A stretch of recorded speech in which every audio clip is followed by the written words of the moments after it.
Bienvenidos a Cruce Palabras por Telesur.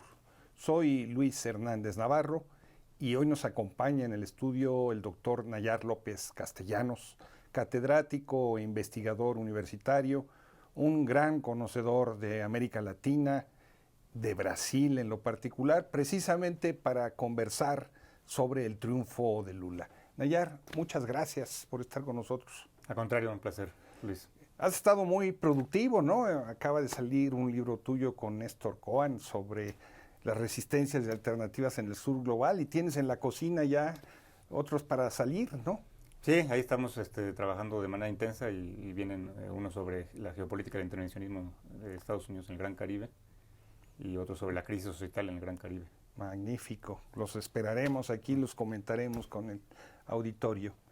Gracias. Nayar, comencemos por el principio. ¿Cómo explicarnos el triunfo de Lula en una segunda vuelta, en un contexto en el que en la primera vuelta el bolsonarismo y las fuerzas de la derecha avanzan significativamente? Sí, sin duda. Esta es, podríamos decir, la contienda más compleja que él ha tenido en este siglo, porque, bueno, recordemos que tuvo previas dos derrotas electorales, ¿no? En contiendas con Collor de Mello, con el propio Cardoso, que después finalmente le gana. Pero en este proceso en particular, pues sí encontramos un Brasil mucho más polarizado políticamente a raíz, bueno, de este personaje Bolsonaro previo, el golpe de Estado a Dilma Rousseff, que consolidó una corriente pues muy fuerte, digamos, conservadora en la sociedad, que no solamente se expresa en diferentes dinámicas, sino en el punto central del relevo político, que son en el campo electoral, ¿no? Y entonces logra Bolsonaro aglutinar a todas estas fuerzas conservadoras, pero también ultraconservadoras y neofascistas, ¿no? Podríamos decirlo, como lo pudimos ver en las semanas recientes. Y bueno, además, pues previo también de un gobierno pues desastroso para el Brasil, seguramente uno de los peores en la historia de Brasil, que atravesado por la pandemia, pues reflejó lo que realmente estas derechas latinoamericanas entienden y conciben como el ejercicio del gobierno y del poder, que es privilegiar a unas minorías, ¿no? Y esto se reflejó en el manejo de la propia pandemia, que cobró tantas vidas en el Brasil, pues con un desastroso inicio de decir que era un invento del comunismo chino para, ¿no?, dominar el mundo, y pues las imágenes del Brasil, y uno de los países que peor le fue en la pandemia en términos de contagios y de muertes, pues refleja las malas políticas de este presidente, que además, pues obviamente se expresó en esta votación, ¿no? Lo preocupante del escenario, digamos, es que ese 49% haya votado, ¿no? Inclusive en una segunda vuelta. ¿Cómo explicarnos? ¿Quién es esa base social? ¿Por qué apoyar un proyecto como el que representa Bolsonaro? Sí, es un fenómeno no exclusivo, digamos, del caso de Brasil. Lo podemos ver en el pasado reciente, de alguna manera, en el propio Chile, ahora que se cumplen 50 años del golpe de Estado contra Allende, pues las imágenes de cuando fallece Pinochet, cuando muere, y gente en las calles llorándole, ¿no? Después de todo lo que ya con las evidencias se vivió, refleja que existen sectores de las sociedades muy conservadores, dominados muchos por corrientes religiosas, por un nacionalismo muy pragmático, digamos, en ese sentido, ¿no? Y por mitos que se van creando en torno a los miedos del comunismo, que como si estuviéramos en la Guerra Fría, hoy se siguen reviviendo, ¿no? Este mito, por ejemplo, de que si Cuba se acerca a un país en términos de cooperación o de solidaridad, ya se está sembrando el comunismo, ¿no? Y lo vemos esto como expresión en otros países, como en el caso de Honduras, en el caso de Bolivia, cuando fue también las primeras acciones fue expulsar a los médicos cubanos, como lo hizo el propio Bolsonaro, sucedió en Bolivia. Entonces estos sectores pues responden a una tradición que en su momento también avalaron y apoyaron a la dictadura militar brasileña, que duró estos 20 años del 64 al 84, y que marcó sin duda a una parte de la sociedad brasileña que no comparte en ningún sentido pues ideales de democracia, de libertad, de respeto a los derechos humanos y de diversidad, ¿no?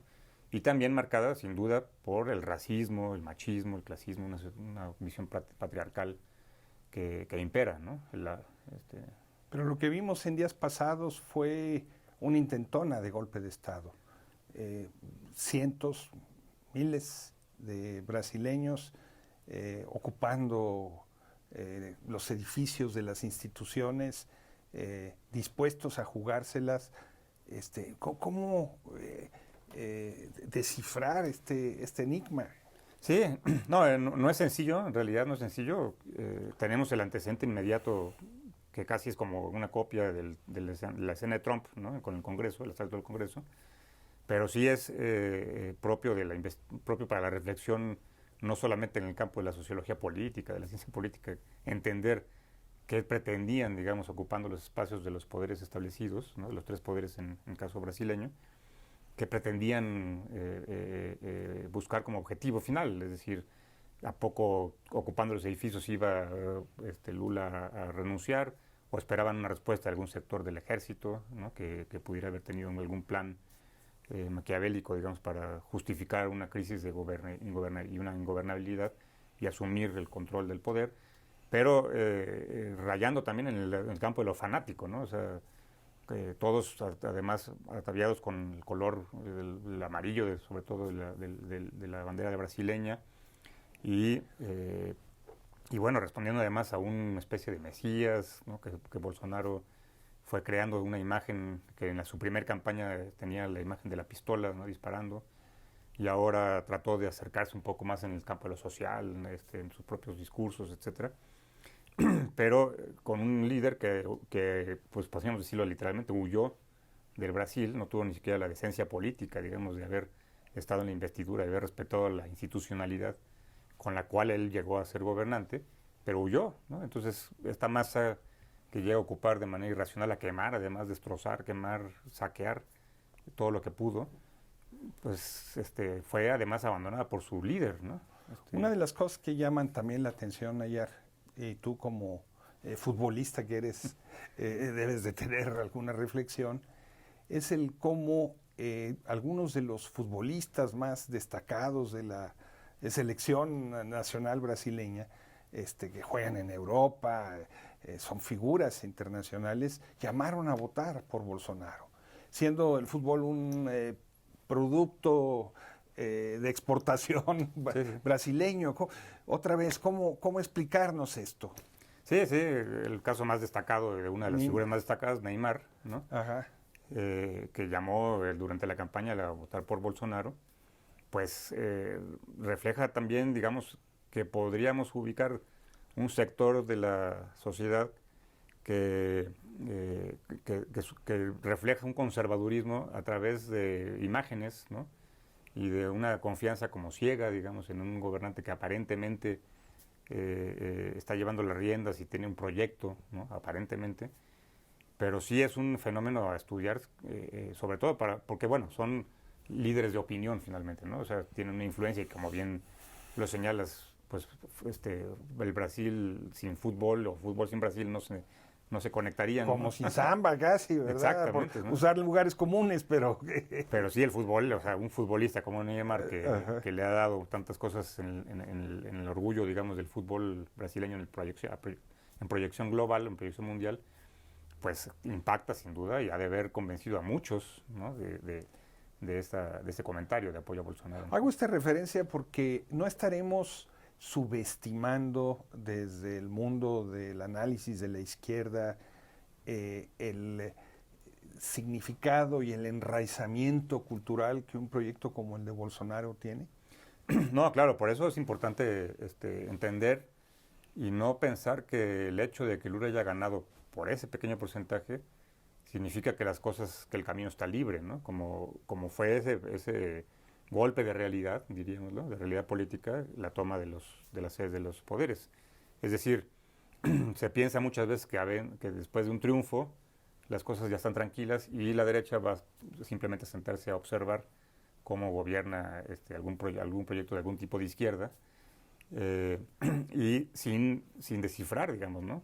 Esa fuerza que tuvo esa derecha, que en este caso pues fue prácticamente un empate técnico, diríamos casi, Y además esto reflejado, por ejemplo, en el Congreso. O sea, votaron por la figura Lula para el presidente, pero no votaron para el cuerpo legislativo, y entonces ahora Lula tiene que lidiar con un Congreso adverso y tener que negociar pues, buena parte de los proyectos que dependen, digamos, de la vida del Congreso, de presupuesto, etcétera, etcétera. Entonces, ¿cómo descifrar ese enigma? Eso es importante, pero hay que hacerlo, es un ejercicio que se tiene que hacer y que en ciertas ocasiones se subestima. Yo pienso que a veces no solamente se subestima, sino que se ignora ese factor real de poder que está ahí, porque tienen poder mediático, tienen poder, bueno, poder del apoyo a Estados Unidos, evidentemente, pero también de otros derechos regionales, ¿no? Porque, como en el caso ahorita de la reunión de la CELAC, el hecho de que no haya ido el presidente Maduro refleja que ese poder de las derechas pues tienen resonancias en diferentes aspectos y uno de ellos que es muy importante es mediático, y entonces si se crea al estilo Goebbels, ¿no? Repite 1000 veces una mentira y creas una especie de verdad, pues van a decir, sí, viene el dictador, viene el comunista, viene el... ¿no? Y en esa lógica se van consolidando estos espacios de poder dentro de las sociedades y proyectos como el de Bolsonaro, pues sí, o sea, está en Estados Unidos ahí como una especie de autorrefugio o exilio político, pero... Comiendo pollo frito. Exactamente, pero su poder está ahí, ¿no? Oye, durante los periodos en los que Lula fue presidente, estos periodos coinciden con una bonanza de las commodities a nivel internacional. Las exportaciones de soya de Brasil, por ejemplo. Estas exportaciones le permitieron tener recursos para programas como el de la pobreza. Pero cuando viene la crisis económica y se reduce el margen redistributivo que tenía sin afectar a los grandes capitales, es cuando viene una ofensiva de la derecha en donde Lula, Dilma, evidentemente salen sobrando, ¿no? ¿Podemos imaginar qué escenario va a tener Lula ahora que no existe ese boom de las commodities otra vez, que se anticipa una situación económica difícil en el mundo? ¿Qué margen de maniobra tiene? Claro, es un elemento muy importante para el análisis prospectivo, digamos, de qué se espera de esta nueva experiencia de Lula en el gobierno, porque en efecto el presupuesto pues, no solamente está reducido frente a ese escenario que estaba la bonanza de las commodities, que también se vio con el caso de Venezuela, ¿no? Cuando también se desplegó Petrocaribe, etcétera. Estaba el proyecto Petrosur junto con Brasil, y esa enorme cantidad de recursos para grandes programas como el de Hambre Cero, el de Techo Cero, tendrá un impacto muy importante, porque no solamente está esa limitación, sino que además Bolsonaro deja un país con francos problemas económicos. ¿Te parece, perdón, si hacemos una pausa aquí y ahorita lo retomemos? Amigos, amigas, no se vayan, volvemos en muy breves instantes.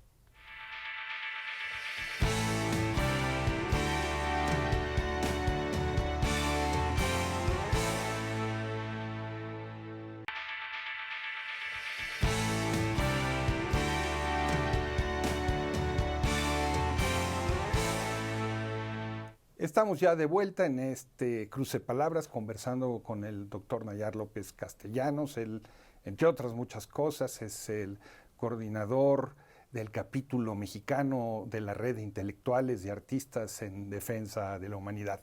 Nayar, te interrumpí cuando nos estabas dando una explicación sobre el margen de maniobra que tenía Lula para programas redistributivos y asistenciales en un entorno económico tan difícil como el que se anticipa.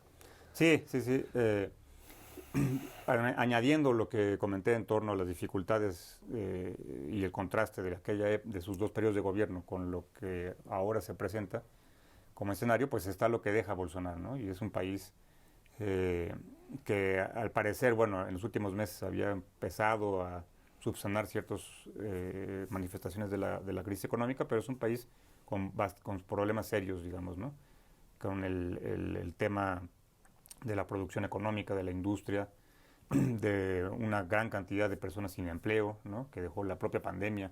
No solamente pegó, digamos, en el campo de la salud de la pobre población, sino en el campo del empleo. Entonces hay millones de personas que que se encuentran desempleadas, pero también todo ese retroceso social que significó que se dio desde el golpe de Estado contra Dilma Rousseff en el 2016.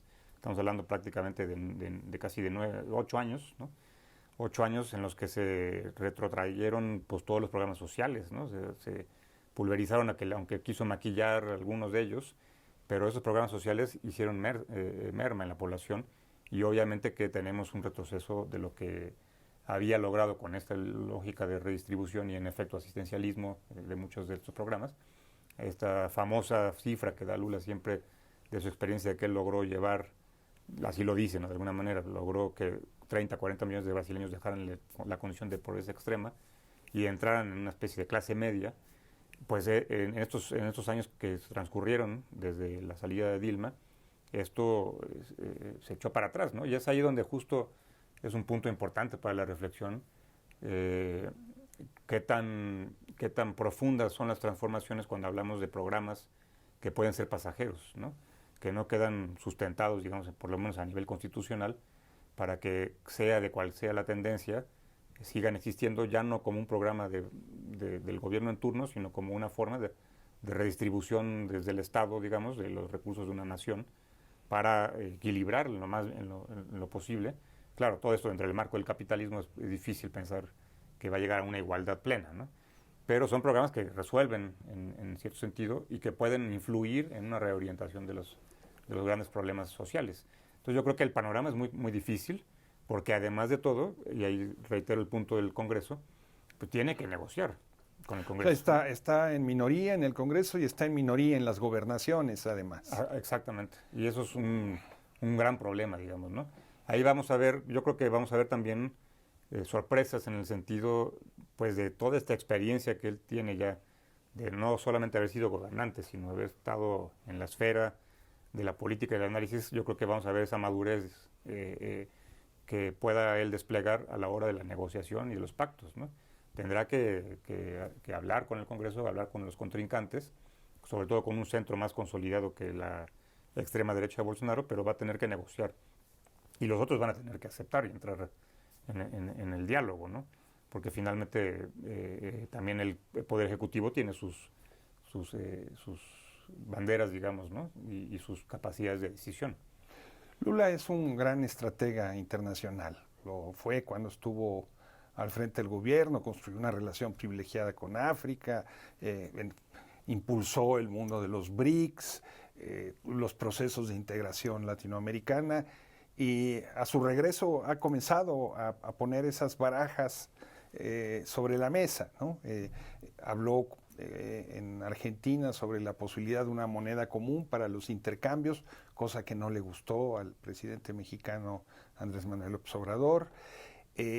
Habló también de avanzar en un tratado de libre comercio con la Unión Europea y la posibilidad de hacerlo con China, cuando desde México, por ejemplo, a China se le presenta como el gran fantasma en el proceso de la integración regional. ¿Qué más va a pasar con ese tablero internacional de Lula? ¿Qué piezas va a seguir moviendo? Bueno, sin duda, como bien lo dices, es un estratega, ¿no? del tablero geopolítico mundial y bueno, representando un país como Brasil, una potencia, ¿no? Que en su momento, en uno de sus mejores momentos, digamos, en el pasado reciente, estuvo como la sexta economía más grande del mundo y como el gigante de América Latina y el Caribe, sin duda, no solamente por su extensión, sino por su población, su economía, por las industrias que tiene de la aeronáutica civil, etcétera, etcétera. Entonces, yo creo que esta fortaleza va a tener un impulso muy fuerte y una gran influencia en la región para tratar, digamos, de reconstruir esas partes de la integración que Estados Unidos exitosamente desarticuló, como por ejemplo el caso de UNASUR, que prácticamente desapareció, o el Mercosur, que habiendo llegado como en su máximo, digamos, a plantearse ya una dinámica más de integración en el campo de lo social, pues se redujo prácticamente a un aparato ¿Ves congelado, posibilidad, ¿no? de que se sume al Foro del Pacífico? ¿O? A la Alianza del Pacífico yo esperaría que no, porque la Alianza del Pacífico es un proyecto que finalmente surge de la lógica neoliberal que en su momento diseñaron estos 4 países que le integran: Chile, Perú, Colombia y México, y que, bueno, ahí están las contradicciones, que México sigue sosteniendo esos tipos de tratados, como, bueno, no se diga el Tratado de Libre Comercio con Estados Unidos y Canadá, pero ojalá que no se integre esto, sino que más bien trabaje por un lado para rescatar UNASUR en cierto sentido, pero sobre todo yo creo que a partir justo de la reunión de la CELAC, que acaba de terminar hace unos días, ojalá que se convierta también en un actor que fortalezca a la CELAC y pueda la CELAC transitar a otros escenarios, digamos, de integración latinoamericana, no quedar nada más en un espacio que cada año se da el tránsito de la presidencia pro tempore, sino que se convierta en una plataforma, digamos, de una posible integración en otras dimensiones, ¿no? Donde una moneda común, por ejemplo, sería sensacional para los países latinoamericanos, ¿no? Habría que unirse a estas voces del sur, digamos, global, como lo está haciendo Rusia con Irán, por ejemplo, como lo hace también China, de empezar a desplazar el dólar, que finalmente es pues una de las principales formas del intervencionismo estadounidense, ¿no? Que se deriva de un contexto internacional después de la Segunda Guerra Mundial, Bretton Woods, etcétera, etcétera, pero finalmente es una herramienta de control económico del imperio. Y entonces pensar en monedas comunes a mí me parece un gran planteamiento. De hecho, ALBA, por ejemplo, maneja su propia moneda, el sucre, que usa el nombre de sucre, pero en realidad es sistema único, ¿no? Entonces yo creo que Lula va a jugar un papel muy importante en este sentido, ¿no? Y ojalá que uno de los primeros pasos que también estaríamos esperando es que descongele a Venezuela del Mercosur, porque Venezuela pertenece al Mercosur, pero cuando llega Bolsonaro y cuando está Macri en Argentina y el cambio en Uruguay, ¿no? Y el caso, bueno, de Paraguay, pero congelan a Venezuela porque Maduro no había surgido de una elección democrática según estos personajes. Entonces, un acto importante que va a dar un poco, si sucede así, la pauta de cómo Lula está reincorporándose al juego de la estrategia geopolítica latinoamericana y mundial, va a hacer que Venezuela se reincorpore a Mercosur, ¿no? Y creo que están las condiciones dadas, claro. No es lo mismo el peso que tiene Brasil frente al peso que tiene Uruguay y Paraguay, en las dinámicas del Mercosur. Entonces yo creo que esperaríamos que se genere este trabajo y que además este liderazgo que él tiene ampliamente reconocido a nivel global, pues le permita a la región también consolidarse, digamos, como tal, y tener otro juego en el tablero, ¿no? Internacional. Aunque los procesos que se viven en los países de nuestra América son procesos que hay que pensar desde la lógica de la correlación de fuerzas interna, habría sido difícil imaginar un escenario como el que tuvo que vivir Venezuela si en Brasil no se hubiera dado el impeachment contra Dilma o incluso es difícil imaginar el golpe de Estado en Bolivia al margen del papel de Brasil. ¿Tú crees que la llegada hoy de Lula permite que estos procesos en otras naciones de corte progresista cuenten con retaguardias seguras, con un espacio para desarrollarse menos apretado que el que han tenido estos últimos años? Sin duda, estoy de acuerdo con este planteamiento porque finalmente, bueno, Brasil es una potencia latinoamericana, no frente al mundo, sino desde propia América Latina. Y el grado de influencia, digamos, que tiene, pues es muy grande, porque no solamente, bueno, es la voz política, digamos, de esta nación y de un líder como Lula, que tiene un amplio reconocimiento, sino también, pues, es su economía, ¿no? Y las inversiones que pueden existir, los convenios de cooperación, etcétera. Entonces, esto no significa, digamos, que las derechas y los sectores más reaccionarios de las derechas, los sectores más fascistas como tal, como los que están controlando la política en el Perú, por ejemplo, vayan a tener algún miedo de seguir actuando, ¿no? Pero el grado, digamos, de complicidad que podían tener o de apoyo con un Bolsonaro o en su momento con un Macri, pues ya no va a ser lo mismo ni va a redundar de la misma forma. El caso de Bolivia, como lo comentabas, pues obviamente en ese momento que se da el golpe de Estado contra Evo Morales, pues ¿dónde estuvo el apoyo de la comunidad y de la región? Salvo los aliados naturales, no existió, ¿no? Entonces, en efecto, es una retaguardia nada despreciable desde la lógica de la derecha, pero muy fuerte y muy importante para los sectores de las izquierdas y los sectores progresistas en la región, porque está un amigo, un compañero, digamos, de proyectos que con todas sus diferencias van por más o menos el mismo camino, y ese respaldo pues es bastante importante, bastante fuerte, político y económicamente, ¿no? La política se hace con símbolos. ¿Qué representa esta foto que el mismo Lula difundió en su cuenta de Twitter, en donde aparece en el Volkswagen de Pepe Mújica junto al exmandatario uruguayo? ¿Está mandando algún mensaje o es simple y sencillamente una puntada para las redes sociales? No, yo creo que tiene un mensaje de por medio y que tiene que ver con tratar de darle fuerza, digamos, a esta corriente de las izquierdas latinoamericanas que pregona con el ejemplo, ¿no? Como en su momento Mújica lo hizo. Es decir, el presidente de un país que regresa a su origen, a su dinámica cotidiana y en su Volkswagen, ¿no? Que no quiere que no quiere seguir, digamos, ahí, en la esfera, ni influyendo, ni dirigiendo tal vez, lo cual tampoco está peleado con la honestidad y con la ética, pero es un mensaje de que la izquierda latinoamericana puede tener puntos de encuentro, y uno de ellos es la humildad en cierto sentido, ¿no? Es decir, no por tener un Volkswagen en sí mismo, sino por el hecho de que el poder debe entenderse, o el ejercicio del gobierno en este caso, como un compromiso ético con la sociedad y no como un asunto personal, ¿no? o de grupo, digamos. Y la honradez, Nayar, finalmente Lula estuvo acusado de corrupción y la figura de Mújica es intachable en ese sentido. Que se asocien es una forma de decirle al mundo también, Lula siempre fue inocente. Yo creo que sí, porque además ese proceso que se siguió contra Lula y que lo llevó a estar en un año y 8 meses en la cárcel, claro, lo deja marcado, ¿no? Y eso inclusive influye en las elecciones pasadas, porque ya no votó el 61% de la anterior ocasión, sino un 51%, ¿no? Rayando, digamos, lo necesario. Y aún así lo logra. Pero finalmente el proceso se derrumbó jurídicamente porque nunca existió una prueba de que él le haya hecho ese acto que se le acusaba. Otros cercanos a él sí, y estuvieron en la cárcel, ¿no? Y alguno que otro pues, seguirá por ahí. Y bueno, de alguna manera es inevitable, entre comillas, no porque el ser humano sea de acero, ¿no?